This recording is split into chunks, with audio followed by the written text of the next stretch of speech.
All right. So I'm here today with the owner and co-owner and founder of Roche Wines. And this is Beyond the Wine, a conversation about winery success strategies. And I'm here with Pénélope Roche. And I am so excited, Pénélope, to have this chat with you and to learn more about what you're doing at Roche and your background, which is extremely fascinating. You come from 6 generations of winemakers. 6 generations. We don't really hear that very commonly here in North America. So would you tell us a little bit about your winery and your background? What makes your winery unique? Yeah, for sure. Then thank you for having me. We moved 9 years ago from Bordeaux, where I come from. And just to tell you a little bit about like where I come from, then I grew up in a vineyard named Château Les Carmes in Bordeaux, and I was in the vineyard every day with my dad. And yeah, I mean, my dad took after my grandfather because it was my mom's family, and my dad was a pharmacist. And he took some like analogy lesson to took after my grandfather, and he um, just became winemaker and like at Château Carme in 1988. Then I arrived with my whole family with him and lived in the chateau over there. And I didn't really realize this is what I wanted to do until I was 16. Before that, I wanted to become a chef. But the more I was growing up and I was always outside, the more I didn't see myself stuck in the kitchen. Uh, then at 16, I went into boarding school, and I went into a boarding school which is in Sauternes, close to Chateau Yquem. Then I was next door to Chateau Yquem, and I learned how to make wine and how to. In France, there is a lot of small wineries. Then you need to be able to do everything from contability to marketing to making wine, how to grow vines, how to sell wine. Then it was a kind of program that I studied that for 7 years altogether. After that, I went traveling and I met my husband, Dylan. Then I went to make wine in New Zealand and Australia after I made wine in Spain. And then I met him in New Zealand. He learned winemaking in Burgundy. And then he worked at Anne-Françoise Gros, de Monty, like kind of famous names in Burgundy. And after that, he decided to make 2 vintages in 1 year, like myself. Then we met in New Zealand, totally randomly at the end of our trip.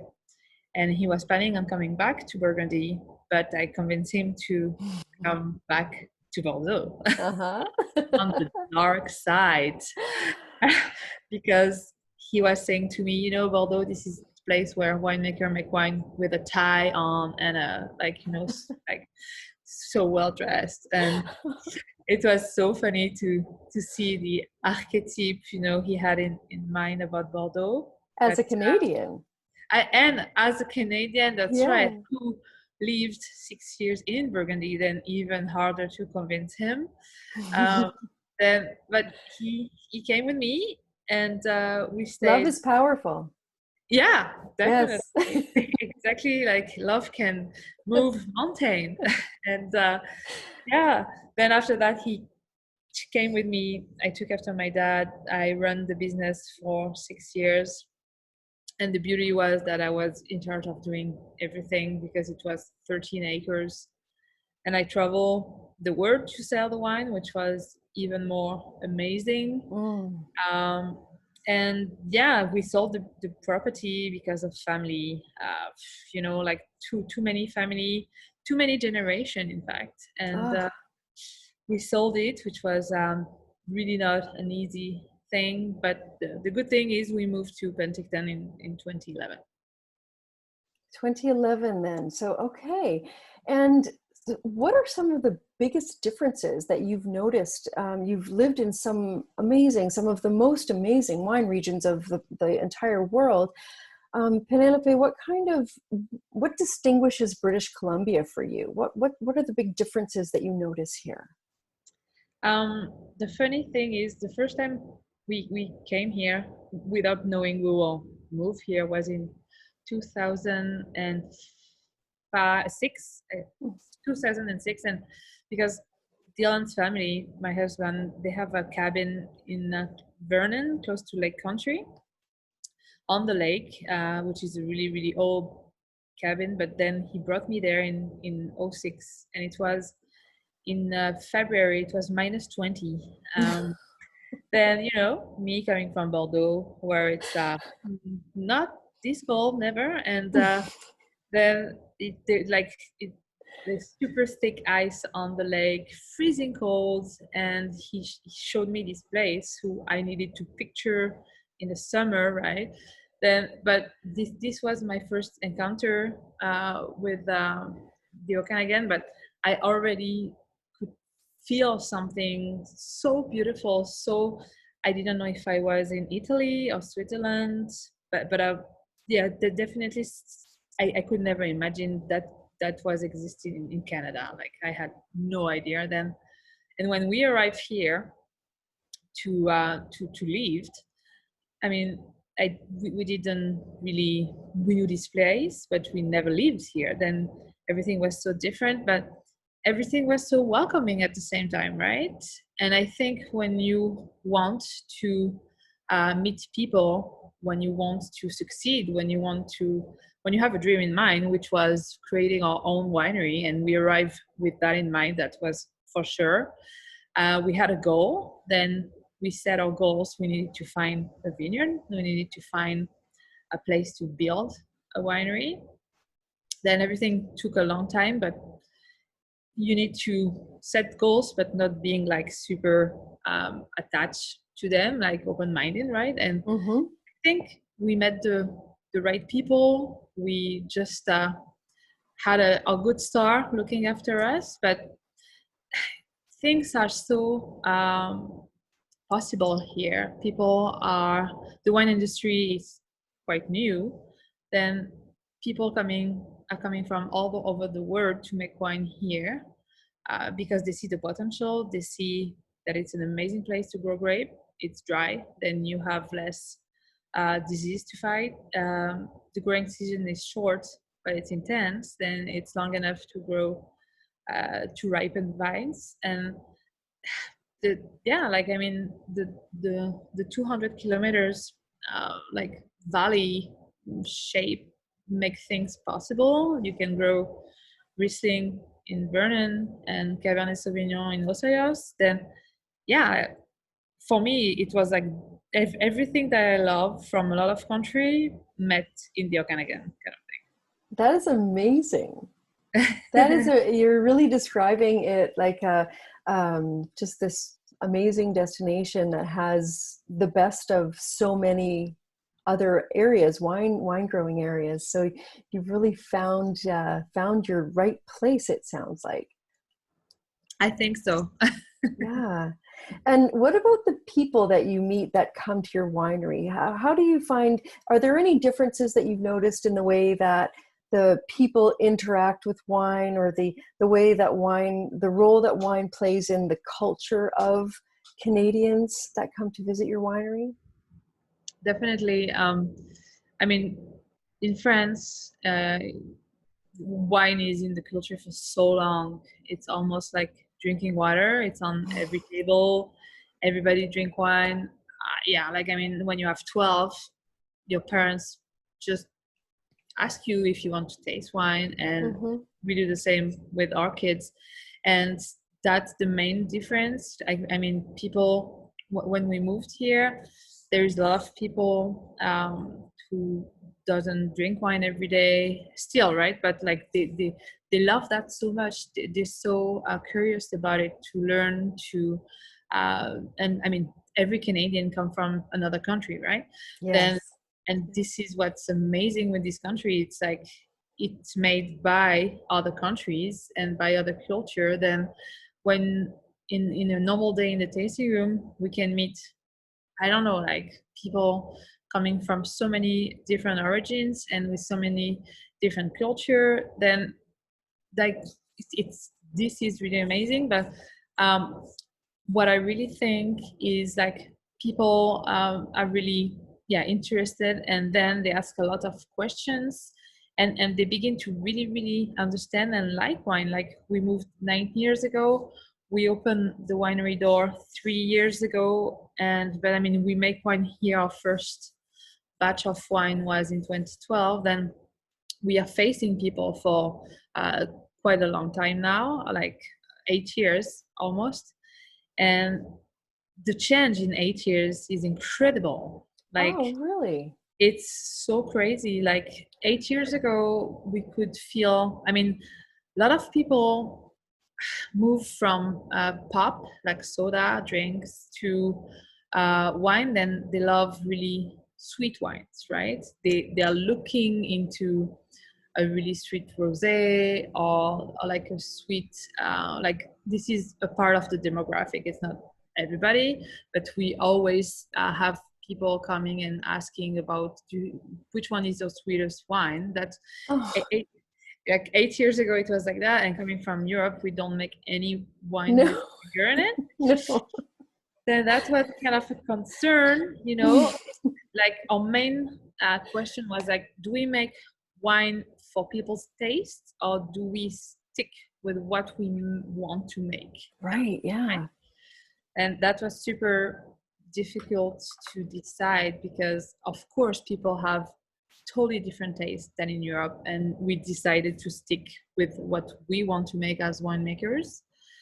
And then, you know, we needed to face these kind of people who said which one is the sweetest wine. And then we explained, if you want to eat with a glass of wine, and if this wine is sweet, you cannot really enjoy your food and your wine, because, you know, like sugar will take power on all your senses, and you will not be able to enjoy what you do. Hmm. And you know, and now 8 years from that, we really see the difference. People arrive, they are more educated about wine. They know more what they want. They ask for a special wine, you know, like for example, they want like a dry Pinot Gris, or they want like a Bordeaux blend. 8 years ago, it was, you know, like different. People were more like unsure, and I think through the time, then they taste maybe way more wines, and they are more educated. Yeah. And do you think the foodie culture has also evolved, and people how they because it seems to me that now, you know, we're in this lockdown, and people are doing, you know, cooking lessons online, and well, everything online. But have you found that people have evolved also in the way that they interface with food and the role that food plays in their lives?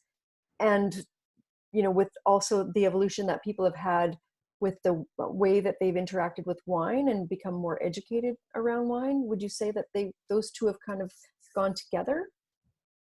I think totally, like, because of what's happening is happening, everybody is online, and everybody is on his phone, on social media, on Mhm. and I think, you know, it's got a lot of bad part, but the good part of what's happening is exactly like you said. I think people got more education on things they didn't have time to, Mm, yeah. and their interest changed because of more time, I think. Then I'm sure, exactly like you said, people uh, are cooking way more. They're posting a lot of like cooking, food pictures, and wine, and I think thanks to the online tastings that a lot of people do, and wineries, and so I think definitely people will come back more educated about food, wine, food and wine pairing, different culture. I think so, totally, yeah. Mhm. And you've been very active on social media as part of your adaptation, but also even before that, you've got a really vibrant YouTube channel. And so how much, has that evolved a lot lately, or have you always been very active with online tastings and your presence? Um, Before COVID, we were already trying to do a lot of uh, like social media presence, but because nobody could come anymore, restaurants are closed, people cannot travel. Mhm. Then we were like, let's go to people because people can't come to us, and Thank goodness. Thank goodness you did. yeah, because and thank goodness for internet. Like, I mean, when these kind of things happened before all that, people were, yeah, like having no interaction with anyone. I mean, thinking about France where the post office, like everything was closed, you couldn't even send a letter. Oh, But yeah, thanks for that. And but yeah, we had the idea of let's just do a kind of an educational video program where we can teach people how things happen in a vineyard, uh, give them a tour of the cellar, just because people are curious. They want to see behind the curtains, right? They want to see the tanks. They want to see how, with what you make wine. They want to see your everyday life, and I think it's awesome. And my favorite part is to see people in front of me. Like, I mean, making wine, I love to see people's face when they really enjoy what we did, right? And mhm. having not be able to do that anymore, I mean, we feel super sad. Then we're like, let's make people happy again by just teaching them something they don't know. And it's working so well. Like, the response is unbelievable. Like, people are really, they're asking for more. They ask questions. Now they're asking me to do cooking lesson Oh, what a great online, idea. which I was planning on, and the fact that they asked for that, it's so like, although like it's excellent. I love that. Then Yes. this is, and we just invest in we bought a microphone because we had some like technical difficulties and all that. Then we just bought a microphone, and actually this morning we did our first video in the vineyard. And Eliana, our colleague, and she's our ninja, she's the best. We have a lot of fun doing that. Then, you know what, we're like, because at the beginning of the crisis we were so sad, so Mm. empty of any. It was really, really, yeah. I mean, like everybody, and doing that was the first thing that really give our motivation back. Like getting outside, putting video together, and trying to make people curious and happy again. Oh, what a wonderful thing. And yeah, and I think, and especially it sounds like the hunger is there for your stories and to see what's happening at the winery and to know the winery is still there. And I think I totally agree with you that people are interested to see behind the scenes, to look, see what happens at the, because this is not something that, everyone knows about. And visiting the wine country is a special treat. And for some people, it's their lifetime dream to go wine touring and to actually be able to see what happens and the process behind it is really special. And yeah, that's fantastic. And so, when are you going to start your cooking adventure? um, I'm actually, I have the dish in mind. I will tell you a funny story, but like, because of what's happening, um, then I'm taking care of the kids by myself, everything. And Dylan is working a lot, and I'm in the house a lot with the kids, and we take turns. And I Mhm. bought all the ingredients 2 weeks ago, and I couldn't make it happen. Oh, And we just like made it for us. And because it's a setup, kids doesn't need, like, they cannot be around, otherwise I will not be able to do anything, and I need to make a batch in advance to show people how it like turned. Then, but we wanted to do that live, but I don't think it will happen. I think we'll just like film it, and we will just like post it not live, because otherwise it's impossible. But hopefully in the next weeks, 2 weeks, it will happen. But it will be something super simple, just an appetizer pair with the rosé, and that Oh, everybody can do, like super simple. that sounds like it would be just the perfect choice because everyone is doing virtual happy hour. And how cool would it be to show up at your virtual happy hour with a French appetizer Yeah. with your rosé? And you don't want to tell us what the dish is, do you? I will tell you a hint. There is a boursin involved. Oh, oh my God. I love that. My favorite is the garlic and herb. That's my favorite flavor. But yeah, you can't go wrong with boursin. Yep, Oh, wonderful. And how perfect with rosé. Well, almost everything's perfect with rosé. I agree. Yeah, yeah. So are there any adaptations that you've made for COVID that it sounds like the video is taking off. Are there other initiatives that you've launched in this reaction to COVID and or lockdown that you want to continue to keep on, to carry on into the future? Definitely, like the video was definitely one big like change we've made. We set up a website to boost online orders, obviously, like making things super simple. We try to did some already made themed packs uh, to because people need to know how to do things, like for example, uh, we did just the spring release pack. We did like a vertical of Pinot Gris, and because people need to have things to share, and exactly like you say, there is a lot of happy hours and things Mm. that people could do without seeing each other. Then we try to do these kind of things. The online tastings as well, uh, and again, because everybody was and still on their phone and on social media, uh, we were super present in that. I think we'll keep these kind of things. Like, I mean, online tasting, if we can do that with people, but you reach so many more people in a way, right? Yeah, Then, absolutely. yeah, then I think we'll um, still basically do everything we did because of COVID, and but in a maybe lighter way. But and we love to hear from people, what they have to say and what they think. I think we'll just go with the flow, listen to them, and see what they want to know. Yeah. Sounds like an amazing plan. I can't wait to see your cooking demos and your recipes. And I think you send a recipe when you mail out your wine, don't you? Do you have a recipe in there as well? Yeah, like we for our wine club members, I put a recipe from my grandmother's, actually.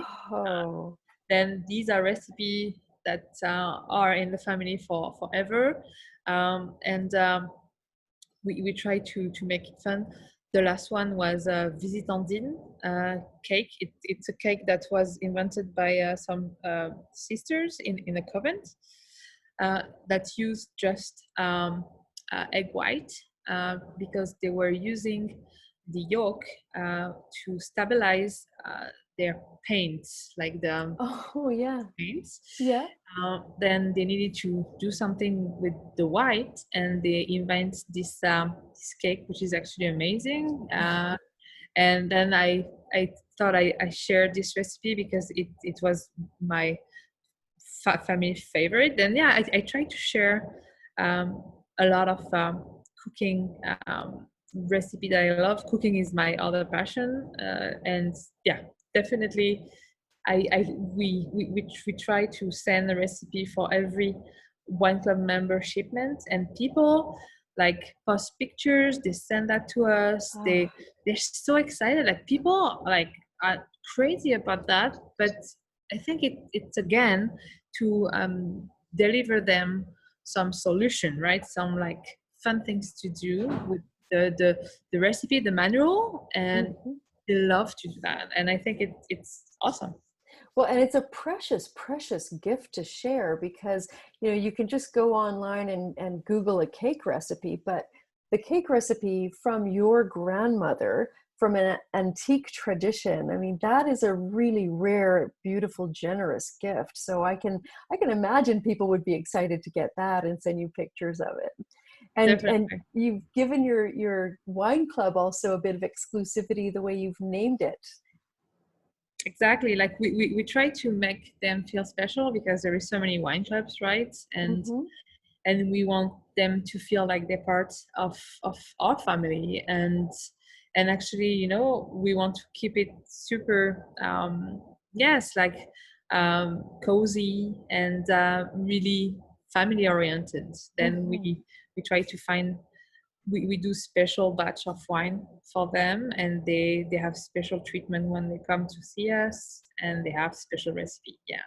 Oh, amazing. So it's the Black Book. If anyone wants to be in the Black Book, Yeah, that's the special wine club. that's Well, right. thank you, Penelope, so much for speaking with me today. It's been lovely to chat with you and hear about your amazing history and passion for wine and food too, because they go together. You can't really have one without the other. And That's right. yeah, yeah. And I wish you all the best. And with your homeschooling, with your children as well, in the Yes. meantime, while you're making wine and getting ready to open. So hopefully, you're opening the winery to visitors soon? Yeah, we are just in the process of just putting everything together. And but the good thing is, I think because when we first opened, we were wondering, should we do by appointment only, Mm. because we really wanted to give people a good experience. And with what will happen, people will need to book appointments in places because it cannot be more than 6 people in the tasting room, right? Right, yeah. Then I think overall it will be a great thing because we will be able to spend more quality time with people instead of, being super busy in the tasting room when you have 35 people and there is Mm. one who just raised his hand at the end of it that you didn't see. Then people, I think people will get special treatment, and people will be more happy, and us as well, then there is good in what's happening. Yeah, the way we're going to come out of it even better and stronger than before. So, yeah, I love the idea of a more personalized, mm, curated visit that will be planned for someone who you're going to be expecting. You'll know their name, you'll be able to welcome them by name when they arrive and know a little bit about them even before they get there. That's pretty exciting. I think it is, and we Yeah. we we can also go to the vineyard showing them around. Like we'll try to do different tier of experience, like the just basic tasting, and a little bit longer talking more about wine and going into the vineyard as well, because people, as we say, they love to see behind the scene. Then we'll try to give them a tour of the cellar and the vineyard. This way they will, yeah, they will get it all for sure. Sounds amazing. Well, I'm going to be in the area as soon as possible, so I'll definitely come and find you. Thank I you hope very so. much for talking to me today, Thank you Penelope. so All much, the Ashli. best.